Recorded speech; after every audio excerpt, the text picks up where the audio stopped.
Hey everyone, welcome back. And this is my review of Yona of the Dawn, Episode 9. Dude. The plot's steadily progressing, but it actually is really slow-paced. And granted, Yona's always really been slow-paced, so it's not something I'm complaining about, but it is worth noting that the series is really slow-paced. However, sometimes that would be a negative for certain series, but for this series, I think it's actually better that way, because it really helps to show the development of these characters. Now, I do have a theory here, and it's not something that was brought on specifically by anything that happened in this episode. But remember how I kept saying in previous reviews how, I suspect that Hawk's probably going to die because there's only 4 Dragon Warriors, and in the flashback at the end, or flash forward at the end of the episode 1, it was showing 4 warriors. Well, my theory, I just thought of this recently. What if Hawk actually is one of these warriors and he doesn't even know it? Because he did state he was from the Wind Tribe. We know that he's from the Wind Tribe, so what if he's actually the soldier, or the Dragon Warrior from the Wind Tribe? It'd be really interesting, okay?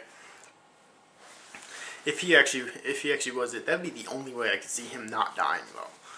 Unless he stays behind and lets Yona go along with the Dragon Warriors alone. But I couldn't really see him doing that, so... Yeah, but anyways, about this episode in particular, we're finally getting Yona learning how to use a bow. If you remember during the flash forward at the end of episode 1, she was using a bow then. This is the first time we're really getting to see her use a bow, though. Or, I guess I should say, learning how to use a bow. She's finally learning it, and she sucks. She's terrible, but I think everyone is when they first start to use a bow. I've never seen a bow and arrow prodigy in my life, and I'm pretty sure they don't exist. Everyone needs to start out somewhere. Everyone sucks in the beginning. And what's really funny, though, is that she does get a little bit better, so where she's able to hit stationary targets. And then Hawk tries to get her to hit moving targets. So he has her aim at him. And obviously she can't hit him. She's scared to at first, but she finally realizes that she won't be able to hit him.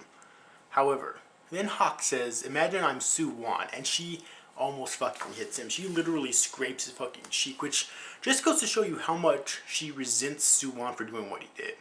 And we still don't know why he did what he did. I mean, there is some dialogue of his in this episode, and that combined with some dialogue in the past makes me think that, he's not doing this just because he wants to be a dick.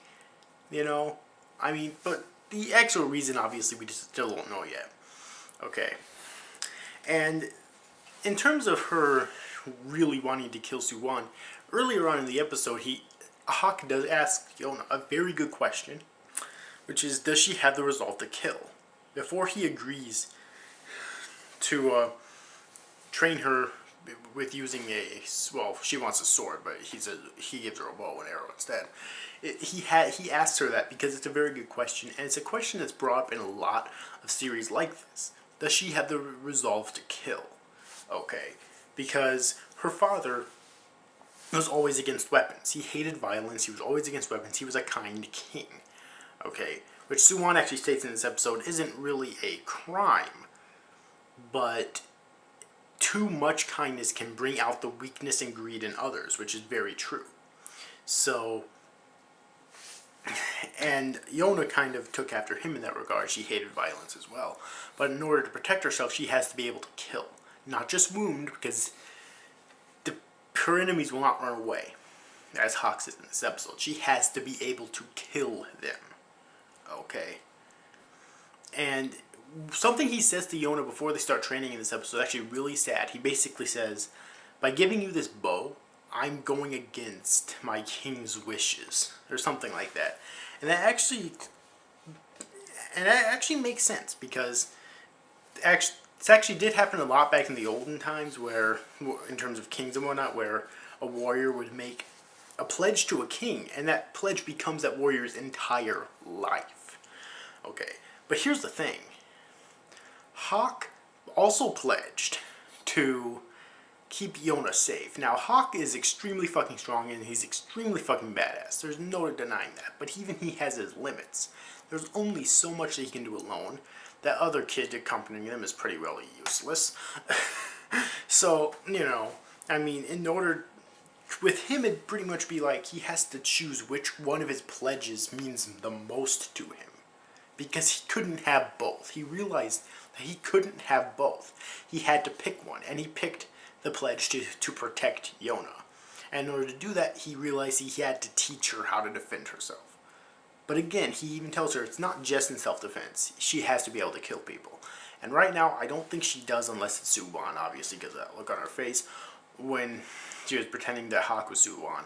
Although, that could very well change depending on if, depending on, like when she actually confronts Suban for real, who knows, that could very well change. Like, we don't really know yet, but either way, though, overall, I really enjoyed this episode, alright? Looks like they finally reached their first destination by the end of the episode.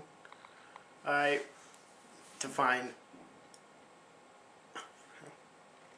I'm not sure which Dragon Warrior they're trying to find first, but it looks like they finally reached the destination, and overall, I just really enjoyed this episode. It was really entertaining. It progressed the plot slowly but steadily, okay?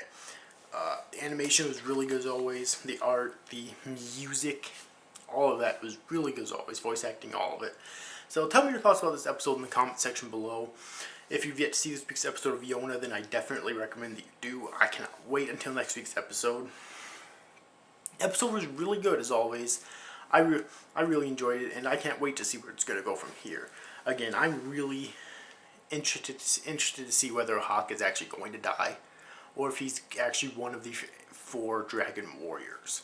So anyways, overall, I hope you enjoyed this review, guys. Thanks you guys for watching. Bye-bye.